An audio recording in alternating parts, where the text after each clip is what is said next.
Hey, y'all, we got Linda Cardellini, who plays Lylla. Hi. Now, Marvel fans know you as Laura Barton, That's and right. now you're playing Lylla. Tell us a little bit about Lylla. I'm so excited. I mean, I get to be in the Avengers, and then I get to be in the Guardians of the Galaxy. What could be better than that? Not too bad. I play Lylla the Otter. So I play not a live-action person. I play an animated character. So I think I could do both. I definitely think you can do both. And actually, I'd love to know a little bit more about what it's like being voice directed by James Gunn.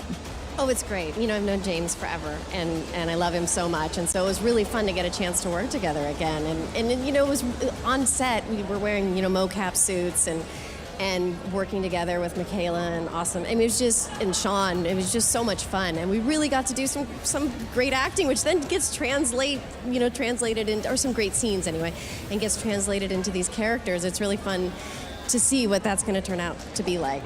Yeah. Now, in voiceover work, what do you resonate with most, rather than bringing like Laura Barton to life, now a voiceover character like Lylla? Boy, you just kind of tried to do the same thing, and the rest of it's out of your control, so, yeah. I do think it's really fun that there's now been this clip released online where we see you and Rocket talking about how you got your names. Did it resonate with you when you found out your name was Lylla, but one of Laura Barton's kids is Lylla? Oh, my daughter's name's Lylla, too. Yeah, my daughter's name is Lylla Rose. So, yes, yeah. Yep, there's a lot of Lyllas out there, but it's a great name, so.